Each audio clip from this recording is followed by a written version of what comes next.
Abogado, se dijo que se va a declarar una sesión permanente. ¿Qué quiere decir esto? Bueno, una sesión permanente en términos muy sencillos es cuando los 9 magistrados en pleno, en una sola reunión, se concentran y pueden trabajar fuera de las horas hábiles para poder pronunciarse al respecto. Esa es una medida extraordinaria porque lo normal evidentemente es que cuando entra el fondo del asunto, el magistrado sustanciador al que le tocó el expediente, el primero haga su proyecto de sentencia y posteriormente se lo pasa a cada despacho individualmente por cada magistrado, los cuales podrán hacer tres cosas. Podrán ellos hacer una contrapropuesta de sentencia, podrán hacer un salvamento de voto, es decir, no estoy de acuerdo con la decisión planteada. Son las 12:37 del mediodía. Seguimos con nuestra segunda parte de Menú Ejecutivo de Ancon. Y vamos a continuar con nuestra segunda entrevista, nuestro segundo invitado del programa.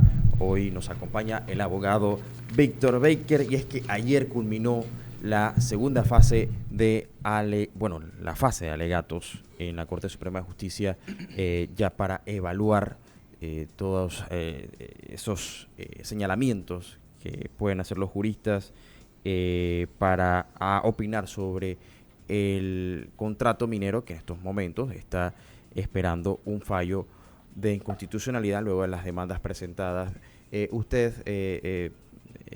Abogado, estuvo ayer presentando también sus alegatos. Bienvenido y gracias por aceptar nuestra invitación aquí a Radio Ancon. ¿Qué tal, estimado? Sí, muchas gracias. Sí, la verdad es que por el momento esta semana culmina el periodo para que cualquier interesado, tal como reza el Código Judicial, presente alegatos, ya sea abogados directamente o cualquier persona a través de su propio abogado. Son 3 expedientes que tienen términos ahorita. Ayer venció uno de los términos, hoy vence otro de los términos en otro expediente y mañana es el último día dentro de otro expediente. De allí que la Corte Suprema de Justicia, a través de su secretario general, que es el licenciado Manuel Calvo, ellos manifestaron que a partir del viernes de esta semana iban entonces a entrar a analizar el fondo del asunto para que posteriormente puedan pronunciarse sobre las demandas que están en la Corte en contra de dicha ley.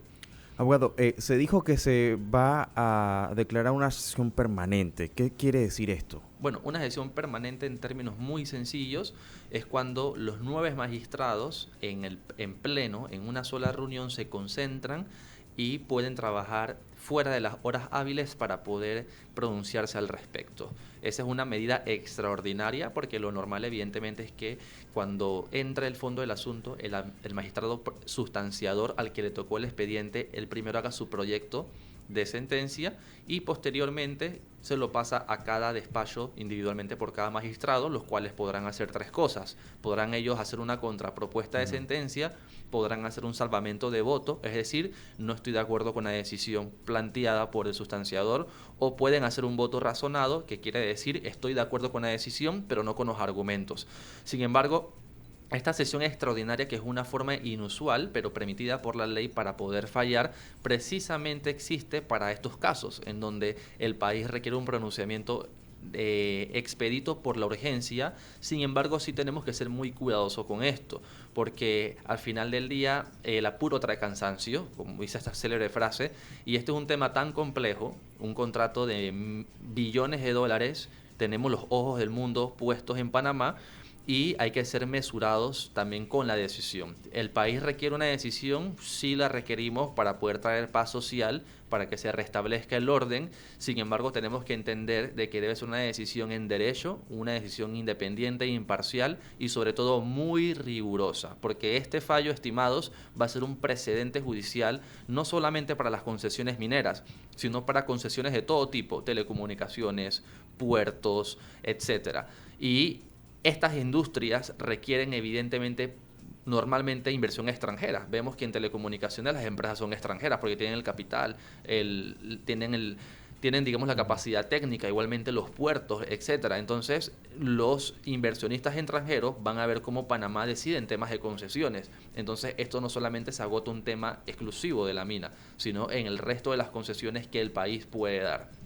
Bueno, inusual fue la palabra que usted utilizó para describir el momento en el que se encuentra la Corte, en donde, por lo regular, ¿cuánto tiempo le tomaría Mire, emitir un fallo de inconstitucionalidad a la Corte? Normalmente puede ser en un periodo, una vez que el expediente quede en decisión, que ya culminaron todas las fases, puede ser probablemente entre 6 a 8 meses, es lo normal.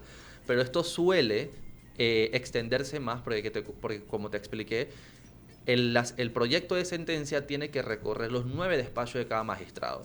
Y cada magistrado tiene el tiempo que ellos consideren para analizar esa propuesta o hacer ya sea otra propuesta de sentencia, un voto razonado, un solamente de voto. Entonces, por eso es que esto demora en resolverse normalmente hasta un año y algunos meses. Sin embargo, por la urgencia y por digamos, la particularidad de este caso, ellos dicen, bueno, mejor vamos a meternos en una sesión de pleno extraordinaria de manera permanente y decidir esto lo antes posible. Entonces yo entiendo el clamor popular de que esto tiene que resolverse en un día, en 2 días. Entiendo que en el fondo lo que queremos es buscar una solución, pero también hay que entender de que esto toma su tiempo. Toma su tiempo precisamente por lo riguroso, lo importante y lo robusto de la materia. Y lo importante aquí es que la Corte también tenga que desempeñar una función independiente e imparcial como lo establece la Constitución y los tratados internacionales. Y la decisión que tome la Corte debe ser respetada por toda la sociedad panameña, ya sea por lo que estaban a favor o en contra, porque en una sociedad democrática debe regir siempre el imperio de la ley y las decisiones que tome la Corte, como dice la misma Constitución y el mismo Código Judicial, son finales, obligatorias y de obligatorio cumplimiento.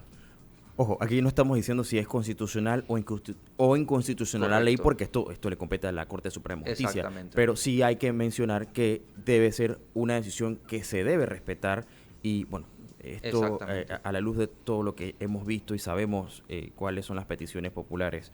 Le pregunto con respecto a lo de la sesión permanente, esto da la sensación de que mañana se va a saber si es inconstitucional o no. ¿Esto es así? No. O sea, ¿qué te digo?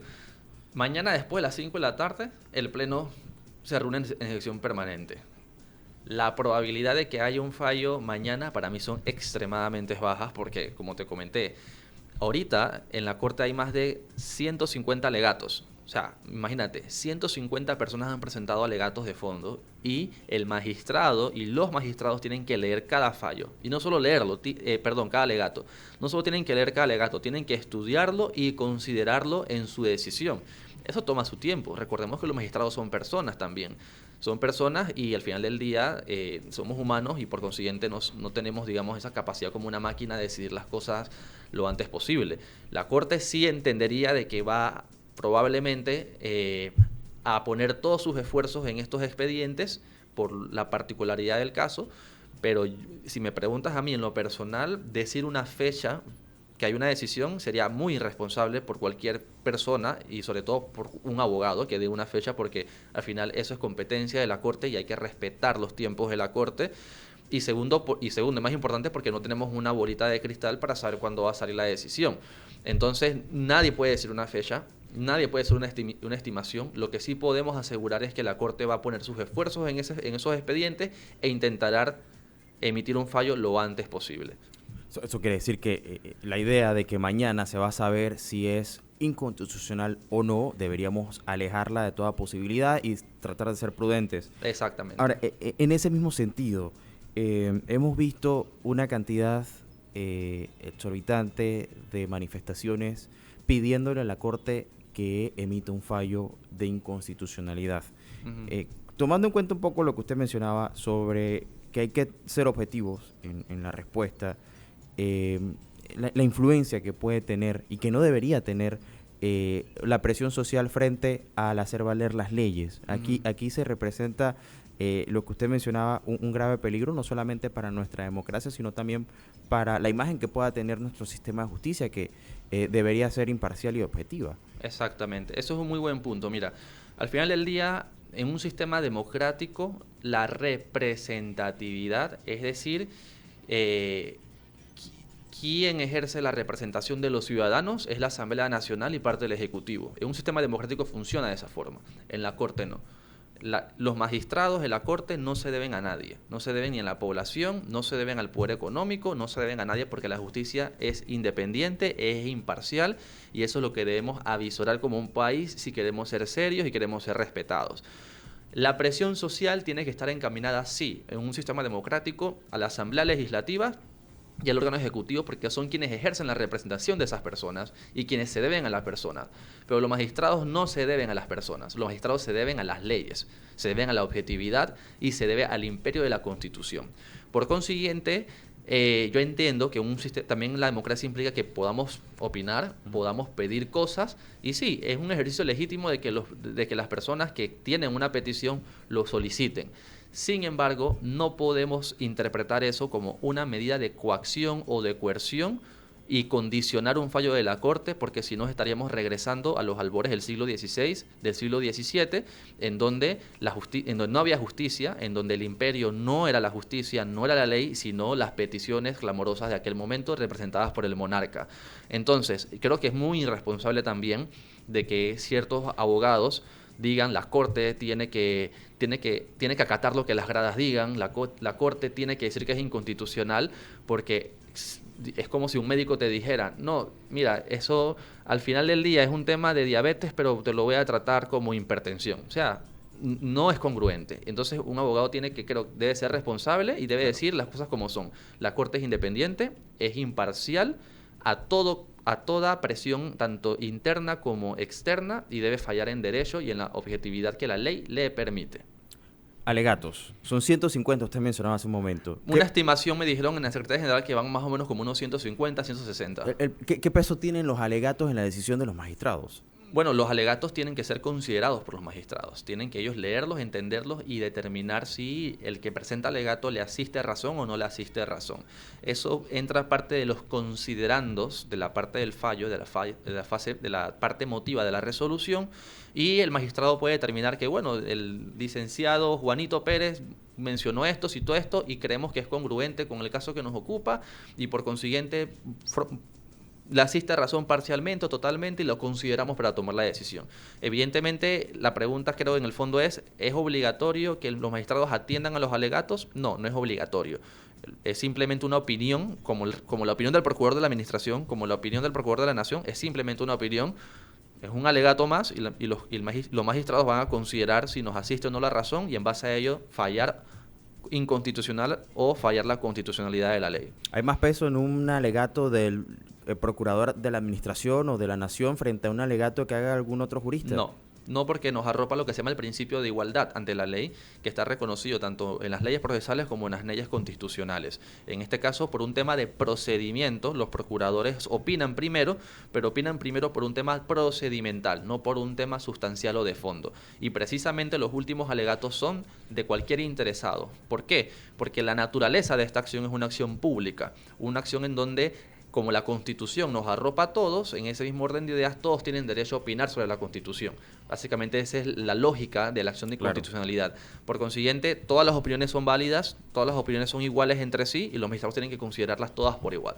O sea que aquí tendríamos que también detenernos un momento y pensar, lo dijo el administrador de la Nación, lo dijo el procurador de la Administración, perdón, no necesariamente eso deba ser la respuesta absoluta de la Corte. Este es otro alegato y esto hay que tomarlo muy en cuenta, y es importante también hacer docencia al respecto. Pero le tengo que preguntar, Víctor, por las posibilidades luego del fallo, ojo, ya sea de constitucionalidad o lo contrario, que es lo que la mayoría de las personas están esperando. ¿Qué pasaría? Bueno, si la Corte declara la constitucionalidad de la ley, tendría que conocer del resto de las demandas, siempre y cuando el resto de las demandas no incorporen dentro de su concepto de infracción las mismas infracciones de la demanda que la Corte decidiría. Es decir, en términos sencillos, si hay 9 demandas y de las cuales 2 se declararon constitucional, las otras 7 tienen que analizarse también. ¿Y por qué? Siempre y cuando lo que se haya resuelto de las primeras 2 no tengan relación con lo que se deba resolver de las otras 7. Ahora, si la Corte declara inconstitucional la ley en general con una sola de las demandas, el resto de las demandas no tienen que conocerlas, las archivan directamente por sustracción de materia, porque ya al final del día, como dice el artículo 2566 del Código Judicial, archiva las siguientes. ¿Qué sucedería? La pregunta de millón, ¿qué sucede con la mina? Es mi opinión personal, mi opinión como abogado, puede estar equivocado, pero la mina debería seguir operando aún con la inconstitucionalidad. Y la razón es muy sencilla, porque el Código de Minas, el Código Minero, que es el Decreto Ley 63 de 1963, establece taxativamente de que el Código Minero siempre es ley supletoria a todo tipo de relación contractual de concesiones. Entonces, si la ley especial, que es la ley 406, que eleva el contrato a categoría jurídica, pierde vigencia en el tiempo y el espacio por razón de una inconstitucionalidad, el decreto, el Código Minero entonces entra a regir la relación jurídica entre el Estado y la empresa minera Panamá S.A. Y aquellas cláusulas... Pero esto es para el tema de la operación, no estamos hablando del tema contractual. Exactamente, es un excelente punto. ¿Y por qué? Porque el artículo 6, entonces, del Código de Minas establece la obligación de hacer un contrato. ¿Me explico? ¿Qué pasa? Por un tema de docencia sumamente rápido y para que lo entienda la audiencia.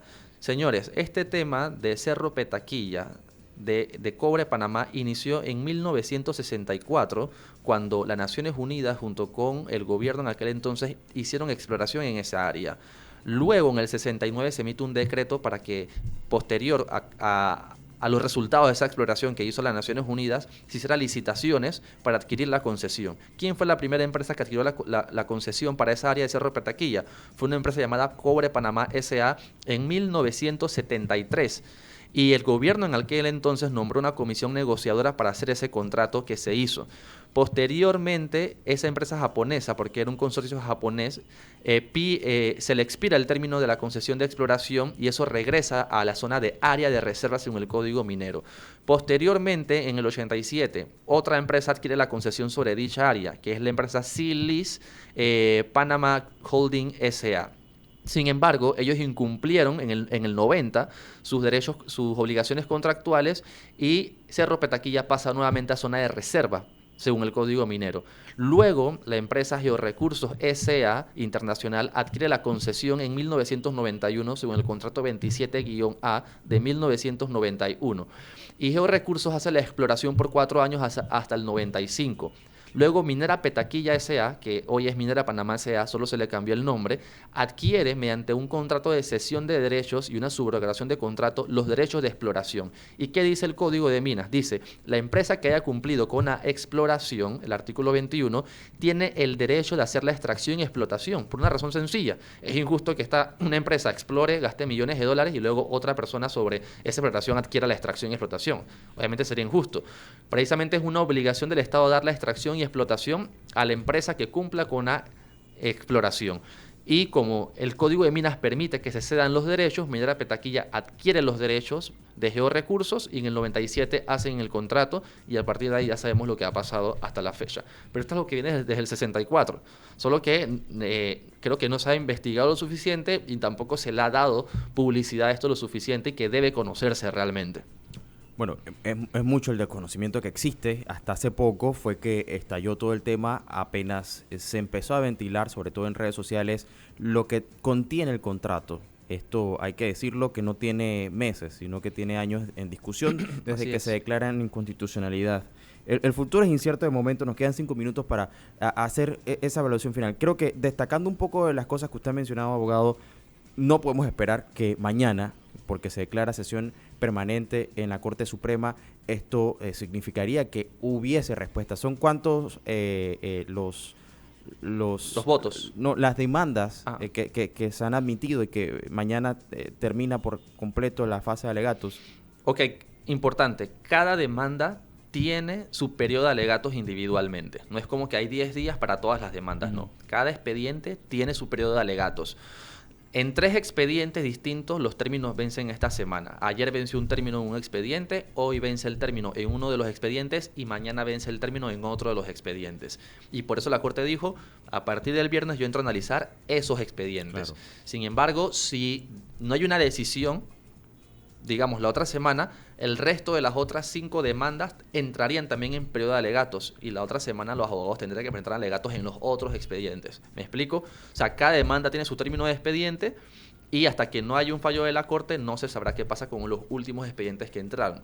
Ahora, la Corte puede fallar en algunos de los expedientes que ya han sido admitidos y terminó su fase de alegatos. Sí, totalmente. O sea, que entonces entraría al principio que usted mencionaba que no haría falta discutir. Siempre y cuando sea inconstitucional. Siempre y cuando sea inconstitucional. Si es constitucional, sí hay que analizarlos. Resto. Siempre y cuando los otros expedientes no demanden cuestiones jurídicas distintas frente a los cuales se falló.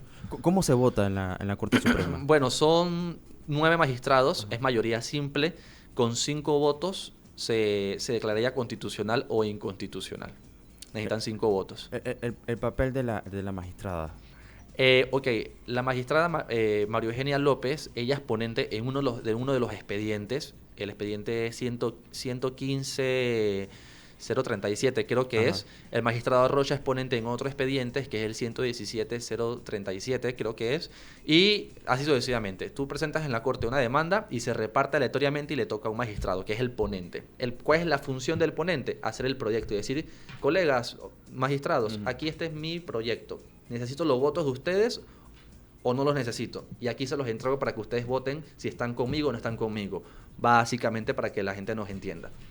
Claro, un papel difícil que tienen ahora. Sí, totalmente. Yo creo que aquí hay un reto histórico que nos ha tocado mucho, estimado, que si en los últimos 10 años nos hemos preocupado por la falta de independencia e imparcialidad de la Corte, este fallo lo va a determinar. Este fallo es lo que va a determinar si realmente tenemos una crisis de justicia o no tenemos una crisis de justicia. Y la Corte tiene el privilegio histórico, tienen los magistrados, de poder fallar en derecho, fallar con imparcialidad, independencia, le gusta a quien no le guste, y hacer valer el Estado de Derecho panameño, lo cual sería histórico para la nación panameña en el resto del mundo. Pero Víctor, el presidente, que también oficialista junto con la Asamblea, que coloca a la magistrada María Eugenia, ¿cómo evitamos que en caso tal de que se declare constitucional, porque también es una posibilidad, dentro de algunos de los expedientes presentados, que no se ponga en duda y se diga, no, o sea, falló a favor de la mina porque el presidente lo ordenó? O sea, yo entiendo que la población panameña tiene desconfianza. Claramente hay desconfianza en el sistema por lo que ha pasado en los últimos años, pero yo también creo, y esta es mi opinión personal, que no podemos vivir en un país en donde se presuma siempre lo peor, en donde todas nuestras actuaciones se basen en el principio de la presunción de la mala fe de las otras personas, porque si no, nunca hay paz y nunca vamos a estar bien en sociedad.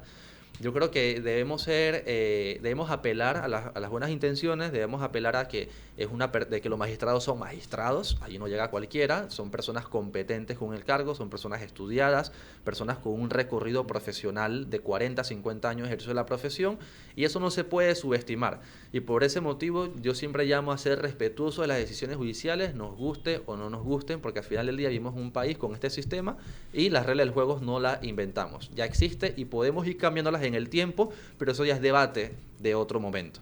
Por supuesto, de otro momento, y ojalá podamos conversar más adelante. Víctor Baker, licenciado y abogado, gracias por acompañarnos. Nos fuimos porque se nos acabó el tiempo, no, pero un placer.